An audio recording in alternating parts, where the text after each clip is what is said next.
രാവിലെ ആയാലും ഉച്ചക്കായാലും വൈകുന്നേരം നമ്മൾ പെണ്ണുങ്ങൾക്ക് പണി തന്നെ. എന്ത് പണിയായാലും അത് അതിൻ്റെ ചിട്ടക്ക് വെക്കുന്നത് നല്ലതല്ലേ. നമ്മൾ ഉമ്മമാർ എത്രത്തോളം നമ്മുടെ വീടും പരിസരം കൊണ്ട് നടക്കുന്നവോ അത് കണ്ടിട്ട് നമ്മളെ മക്കളും പഠിക്കുന്നത്. അപ്പോൾ പിന്നെ അവരും ആ രീതിയിൽ തന്നെ ചെയ്യാൻ നോക്കും. ഒന്ന് വെയിലുദിച്ചപ്പോഴാണെന്നുണ്ടെങ്കിൽ ഇക്കാക്കില്ലാത്ത പണിയില്ല. നമ്മളാണെന്നുണ്ടെങ്കിൽ അടുക്കളയത്തെ പണി നോക്കും വേണം, ഇക്കാൻ്റെ കൂടെ ഹെൽപ്പറായി നിൽക്കും വേണം. സ്കൂൾ വിട്ട് വരുമ്പോഴേക്ക് എന്തെങ്കിലും ഒപ്പിച്ചിട്ടില്ല എന്നടി ഒറ്റ ചോദ്യം, ഉമ്മച്ചി എന്നൊന്നും കടി ഉണ്ടാക്കിയില്ലേന്ന് ഒറ്റ ചോദ്യം. ഹായ് ഓൾ, അസ്സലാമു അലൈക്കും, welcome back to Shibili T K vlogs. അപ്പോൾ അതേ ഇന്നൊരു ഈവനിങ് വ്ളോഗിൻ്റെ ഒരു വീഡിയോ ആണ്. അപ്പോൾ ഞാനിത് 4 മണിയായപ്പോഴേക്കത് അടുക്കളയിലേക്ക് വന്നു. ഷിബിലി മോനും ഫിനിമോളും വരുമ്പോഴേക്ക് എന്തെങ്കിലുമൊക്കെ ഒന്ന് ഒപ്പിക്കണ്ടേ. അപ്പോൾ അതേ ഇന്ന് ചക്കരമത്തനാണ് കേട്ടോ ഉണ്ടാക്കുന്നത്. അപ്പോൾ ഞാൻ ആദ്യം തന്നെ മമ്പയർ വെള്ളത്തിലിട്ട് വെച്ചതായിരുന്നു. എന്നിട്ട് ഒരു 5-6 വിസിലാണ്ട് അടുപ്പിച്ചു. പിന്നെ ഒരിത്തിരി വെള്ളം പറഞ്ഞുകൊണ്ട് അതൊന്ന് വിസിലടിപ്പിക്കാൻ വേണ്ടി വെച്ചു. പിന്നെ ഞാൻ ഇക്കാനോട് ഒരു കഷ്ണം മത്തം കൊണ്ടുവരാൻ പറഞ്ഞതായിരുന്നു കേട്ടോ. അത് നല്ലോണം മഞ്ഞ കളറൊന്നും ആയിട്ടില്ല, എന്നാലും ചക്കരമത്തം വെക്കാനുള്ള പാകത്തിനൊക്കെ ആയിട്ടുണ്ട്. അപ്പോൾ അത് ചെറുതായിട്ടൊന്ന് തോലൊക്കെ ഒന്ന് കളഞ്ഞ് കട്ട് ചെയ്തെടുക്കുകയാണേ. അപ്പോൾ ഇതിവിടെ ഒരുപാടായിട്ട് ഉണ്ടാക്കിയിട്ട് കുറേ മുമ്പ് ഞാനൊന്ന് ഉണ്ടാക്കി നോക്കിയതാണ്. അപ്പോൾ മമ്പയർ ഉണ്ടായിരുന്നു. അപ്പോൾ ഞാനിങ്ങനെ വിചാരിച്ചു ഒന്ന് വൈകുന്നേരത്തേക്ക് ഇതാക്കിയാലോ എന്ന് വിചാരിച്ചോ. ഇതൊന്നും എപ്പോഴും ഉണ്ടാക്കൂലല്ലോ അല്ലേ, എപ്പോഴെങ്കിലുമൊക്കെ അല്ലേ ഉണ്ടാക്കുള്ളൂ. എപ്പോഴെങ്കിലും ഉണ്ടാക്കുമ്പോൾ അതൊരു ടേസ്റ്റ് വേറെ ആയിരിക്കും ചെയ്യൂലേ. അങ്ങനെ തോലൊക്കെ ചെത്തി കളഞ്ഞതിന് ശേഷം ചെറുതായിട്ടൊന്ന് കട്ട് ചെയ്തെടുക്കണ്ട. കുക്കറിലാണ് വെക്കുന്നത്, എന്നാലും ചെറിയ രീതിയിലൊക്കെ ഒന്ന് കട്ട് ചെയ്തെടുക്കണ്ടേ. അങ്ങനെ കട്ട് ചെയ്ത പീസുകളെല്ലാം കൂടി റെഡിയാക്കി വെക്കാണ്ട ചെയ്തത്. കാരണം എന്താ വെച്ചാൽ മമ്പയർ കുക്കറിൽ വെന്തുകൊണ്ടിരിക്കുകയല്ലേ. അങ്ങനെ മമ്പയർ വിസിലടിച്ചുകൊണ്ടിരിക്കുകയാണ് കേട്ടോ. പിന്നെ കുറച്ച് ശർക്കര കുറച്ച് വെള്ളം ഒഴിച്ചുകൊണ്ടൊന്ന് മെൽറ്റാക്കുകയാണേ. അപ്പോഴേക്കത് മമ്പയർ നല്ലോണം വന്നിരുന്നു. അങ്ങനെ അതൊന്ന് മാറ്റി വെച്ചതിന് ശേഷം ആ കുക്കറിൽ തന്നെയാണ് കേട്ടോ മത്തൻ വെക്കുന്നത്. അപ്പോൾ ചെറുതായി കട്ടെടുത്ത മത്തൻ്റെ പീസില്ലേ അതും പിന്നെ ഒരിത്തിരി വെള്ളവും ഒരിത്തിരി ഉപ്പും ഇട്ടുകൊണ്ട് അതൊന്ന് വിസിലടിപ്പിക്കാൻ വേണ്ടി വെച്ചോ.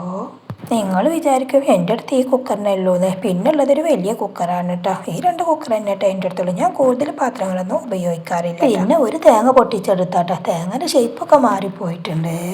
എല്ലാ തേങ്ങ പോലെ അല്ല കേട്ടോ ഈ തേങ്ങ. ഇത് ഭയങ്കര പണിയാണ് കേട്ടോ പൊട്ടിച്ചെടുക്കാൻ. അപ്പം ഇത് തേങ്ങ നല്ലോണം ഉണ്ടാവും, പക്ഷേ ഇതിൻ്റെ ചകിരി കുറവായിരിക്കും കേട്ടോ. കഴമ്പ് നല്ലോണം ഉണ്ടാവും. അപ്പോൾ ഒരു ഇത്തിരി തേങ്ങ ചിരണ്ടി കഴിഞ്ഞാൽ തന്നെ തോനെ തേങ്ങ കിട്ടും ഇതിന്ന്. അങ്ങനത്തെ ഒരു തേങ്ങയാണ് കേട്ടോ ഇത്. പക്ഷേ അത് ഇങ്ങോട്ട് പൊളിക്കാൻ ഭയങ്കര റിസ്ക് കേട്ടോ. ഞാൻ എന്നാലും എങ്ങനെയെങ്കിലുമൊക്കെ പൊളിച്ചെടുക്കും. അപ്പോൾ എന്തെങ്കിലുമൊക്കെ ഒരു ഷേപ്പായി കിട്ടും ചെയ്യും. പിന്നെ ഇത് 2 ഏലക്കായ ചെറുതായിട്ടൊന്ന് കുത്തിയെടുത്തിട്ട് അതിലേക്ക് ഒന്ന് റെഡിയാക്കി വെച്ചു. പിന്നെ ഒരിത്തിരി അരിപ്പൊടിയും അതുപോലെ തന്നെ രാഗിപ്പൊടിയില്ല അതും കൂടി കുറച്ച് വെള്ളം ഒഴിച്ചിട്ട് നല്ലോണം ഒന്ന് കലക്കിയെടുക്കാൻ കേട്ടോ. നേരിട്ട് ഒഴിച്ചിട്ടുണ്ടെന്നുണ്ടെങ്കിൽ കട്ട കൊത്തും ചക്കരമത്തല്ല. അപ്പോൾ ഇങ്ങനെ റെഡിയാക്കി വെക്കുകയാണ്. അപ്പോൾ നിസ്കരിച്ചിട്ടുണ്ടായിരുന്നില്ല കേട്ടോ. അപ്പോൾ ഏതായാലും മത്തം വേവട്ടെ എന്ന് വെച്ചിട്ട് ഒക്കെ റെഡിയാക്കി വെക്കാം കേട്ടോ. എന്നിട്ട് നിസ്കാരം കഴിഞ്ഞതിന് ശേഷം ഉണ്ടാക്കിയാൽ മതിയല്ലോ എന്ന് വിചാരിച്ചു. അങ്ങനെ നിസ്കരിക്കാൻ പോയപ്പോഴേക്കും മത്തനും റെഡിയായി.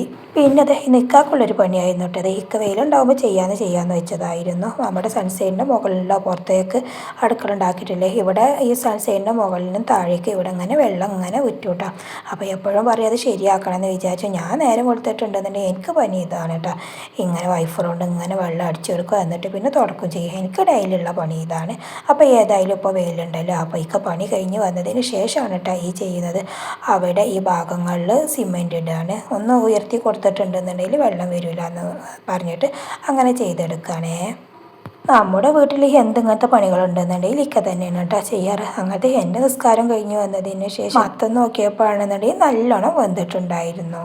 ഇങ്ങനെ ചക്കരമത്തം ഉണ്ടാക്കുമ്പോൾ മത്തനായാലും മമ്പയറായാലും നല്ലോണം വേവണല്ലേ, എന്നാലേ ഇത് ടേസ്റ്റ് ഉണ്ടാവുള്ളൂ അല്ലേ. പിന്നെ കലക്കി വെച്ചിരുന്ന അരിപ്പൊടിയും രാഗിപ്പൊടിയും കൊടുന്ന് മിക്സിയില്ലേ അത് അതിലേക്കൊന്ന് ആഡ് ചെയ്ത് കൊടുത്തു. പിന്നെ മമ്പയർ വേവിച്ചതും കൂടി അതൊന്ന് ആഡ് ചെയ്ത് കൊടുത്തു. കുറച്ച് അവിടെ തന്നെ വെച്ചിട്ട് ഫിനിമോൾക്ക് തിന്നണമെന്നുണ്ടെങ്കിൽ തിന്നോട്ടെ വിചാരിച്ചിട്ട് കുറച്ച് അവിടെ തന്നെ വെച്ചു. പിന്നെ ശർക്കര മെൽറ്റാക്കിയതും കൂടി ഒഴിച്ച് കൊടുത്തു. ആദ്യം കുറച്ച് ഒഴിച്ച് കൊടുത്തിട്ടാ, പിന്നെ ബാക്കി ആവശ്യമുണ്ട് എന്നുണ്ടെങ്കിൽ ഒഴിച്ച് കൊടുക്കാമെന്ന് വിചാരിച്ചു. അപ്പോഴേക്കത് നല്ലോണം റെഡി ആയിട്ടുണ്ട്. പിന്നെ ഞാൻ മത്തം വേവിച്ചാൽ വെച്ചപ്പോൾ ഒരിത്തിരി ഉപ്പിട്ട് കൊടുത്തിരുന്നു കേട്ടോ. അപ്പോൾ ഇതിങ്ങനെ ഉണ്ടാക്കുമ്പോൾ തീ സ്ലോ ആയിരിക്കട്ടെ. ഞാൻ കണ്ടില്ല 350 ഇട്ടുള്ള. പിന്നെ ഒപ്പം നിൽക്കും വേണം. പിന്നെ ചിരകിയെടുത്ത തേങ്ങയും ഏലക്കായില്ല അതും കൂടി ഒന്ന് ഇട്ട് കൊടുത്ത് എന്നിട്ട് നല്ലോണം ഒന്ന് മിക്സ് ചെയ്തെടുക്കുകയാണ്. ഇത് ഇങ്ങനെ ഇളക്കുമ്പോൾ അടുത്ത് നിന്നില്ല എന്നുണ്ടെന്നുണ്ടെങ്കിൽ അടി പിടിക്കൂട്ടെ. അപ്പം ഞാൻ ഒപ്പം നിന്നിട്ടാണ് കേട്ടോ ഈ ചെയ്യുന്നത്.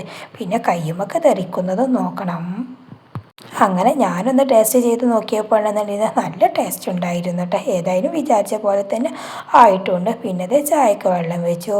ചായ കട്ടൻ ചായ തന്നെ കേട്ടോ. കട്ടൻ ചായയാണ് ഇതിലേക്ക് ടേസ്റ്റ് ഉണ്ടാവുമല്ലേ. അതൊരു ഇത്തിരി ചായപ്പൊടി ഇട്ടെടുത്തു, അതൊന്ന് ഓഫാക്കി എടുത്തു. ചായക്ക് വെള്ളം വെച്ചപ്പോൾ പിന്നെ തീയൊന്ന് കൂട്ടിയിട്ടോ. അങ്ങനെ എൻ്റെ ചായയും കടിയൊക്കെ ആയിട്ടോ. ചായ കുടിക്കാനുള്ള ടൈം ആർക്കും തന്നെ ആയിട്ടുണ്ടായിരുന്നില്ല. കാരണം ഇക്കാൻ്റെ പണി ചെയ്തുകൊണ്ടിരിക്കുകയല്ലേ. അപ്പോൾ എനിക്ക് പണി ഉണ്ടായപ്പോൾ പിന്നെ ഷിബിലു മോനായിട്ട് ഇക്കാൻ്റെ കൂടെ ഹെൽപ്പർ.